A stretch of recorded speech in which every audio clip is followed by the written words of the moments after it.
আসসালামু আলাইকুম রহমতুল্লাহি ওবরাকাতু ইন্নাল হামদুলিল্লাহ নাহমাদুহু ওয়া নুসাল্লি আলা রাসূলিহিল কারীম আম্মা বা'দ। সম্মানিত দর্শক শ্রোতা মণ্ডলী, আল্লাহ সুবহানাহু ওয়া তাআলা কোরআনুল কারীমের সূরা আল ইমরানের ৩ নম্বর সূরা ২৬ নম্বর আয়াতে বলছেন, অকুলিল্লাহুম্মা মালিকাল মুলকি তুতিল মুলকা মান তাশাউ ওয়া তানজিউল মুলকা মিম্মান তাশাউ। বলো, হে আমাদের প্রতিপালক, তুমি রাজত্বের অধিকারী, যাকে ইচ্ছা তুমি রাজত্ব দান করো, যার কাছ থেকে ইচ্ছা রাজত্ব কেড়ে নাও। এ বিজয় আল্লাহ সুবহানাহু ওয়া তাআলা আমাদেরকে দান করেছেন। সর্বপ্রথমে তাই আমরা আল্লাহ সুবহানাহু ওয়া তাআলার শুকরিয়া জ্ঞাপন করছি, আলহামদুলিল্লাহ।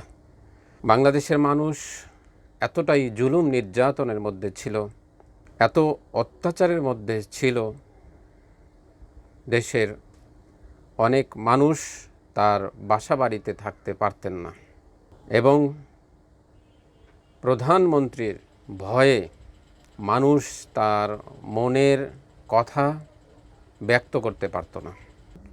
১৫ বছর ক্ষমতায় থাকা প্রধানমন্ত্রী শেখ হাসিনা গতকাল ৫ই আগস্ট ২০২৪ দেশ ছেড়ে নয়াদিল্লিতে পালিয়ে গেছেন।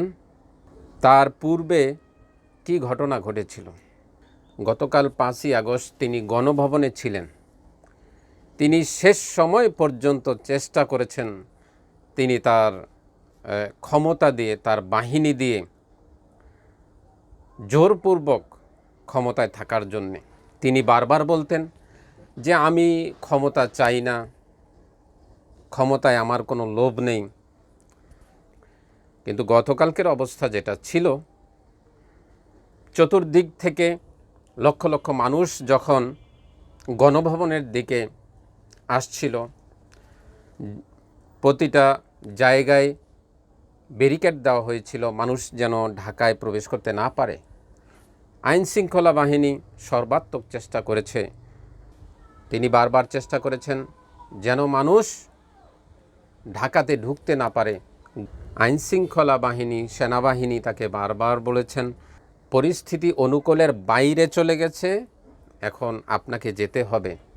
শেখ হাসিনা ২টি শর্ত দিয়েছিলেন, যদি এই গণপ্রতিরোধ আটকানো যায় তাহলে তিনি দেশে থাকবেন, আর যদি মানুষকে আটকানো না যায় তাহলে তিনি ভারতে চলে যাবেন।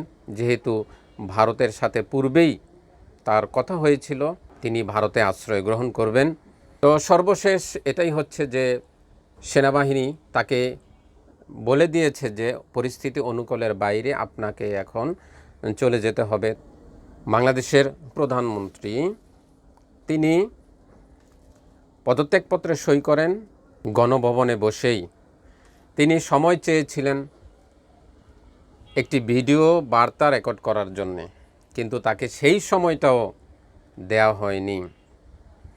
তিনি অতি তাড়াতাড়ি করে তার ব্যবহৃত সেনাবাহিনীর একটি হেলিকপ্টারে চড়ে তিনি শাহজালাল আন্তর্জাতিক বিমানবন্দরের বঙ্গবন্ধু ঘাঁটির রানওয়েতে নামেন। সাথে ছিলেন শেখ রেহানাও। সেখান থেকে তারা বিমান বাহিনীর একটি উড়োজাহাজে চড়ে আগরতলা থেকে পশ্চিমবঙ্গের দিকে যেতে চাইলে পশ্চিমবঙ্গের সিটিসি অনুমতি দেননি। তখন তারা নয়াদিল্লির দিকে রওনা হয়ে যান। নয়াদিল্লিতে তারা সেখানে অবতরণ করেন এবং সেখানে একটি বাড়িতে তাকে খুবই গোপনে রাখা হয়েছে। ভারত কিন্তু হাসিনাকে রাখবে না, ব্রিটেনেও তিনি যেতে পারবেন না, লন্ডনেও তিনি যেতে পারবেন না, সেখানে তাকে নেবে না। তাহলে তিনি কোথায় যাবেন?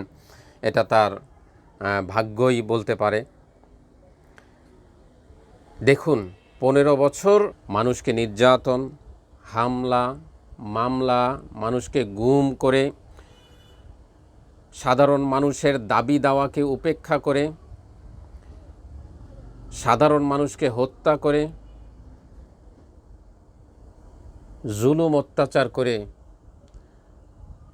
সে ভেবেছিল মৃত্যু পর্যন্তই বাংলাদেশের প্রধানমন্ত্রী হিসাবে থাকবে।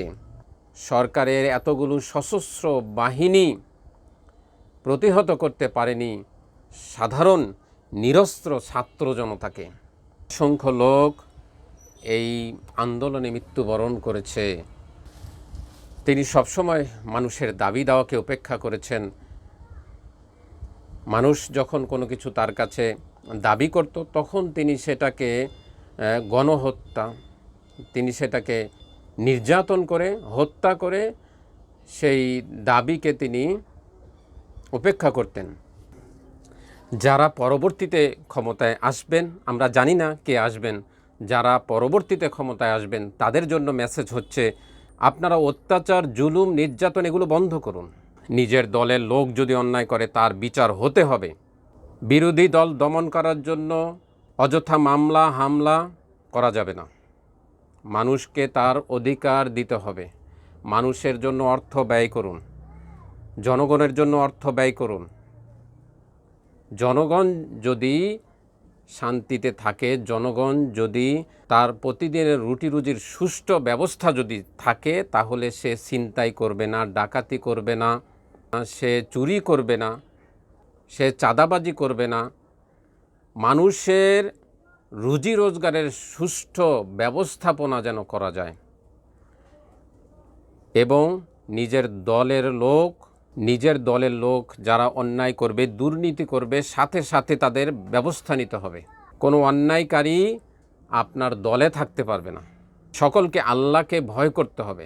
আপনি নিজে আল্লাহকে ভয় করবেন এবং আপনার দলের প্রতিটি সদস্য, আপনার প্রতিটি এমপি আল্লাহ সুবহানাহু ওয়া তাআলাকে ভয় করবে এবং জনমানুষের কল্যাণে কাজ করতে হবে। ট্যাক্স কমিয়ে দিতে হবে।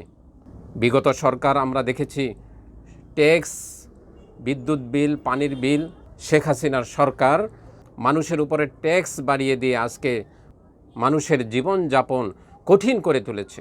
এই পরিস্থিতি থেকে আমরা দেশের জনগণ মুক্তি চাই। সুবহানাল্লাহি ওয়া বিহামদিহি, সুবহানাকাল্লাহুম্মা বিহামদিকা, আশহাদু আল্লা ইলাহা ইল্লা আনতা, আস্তাগফিরুকা ওয়া আতুবু ইলাইক।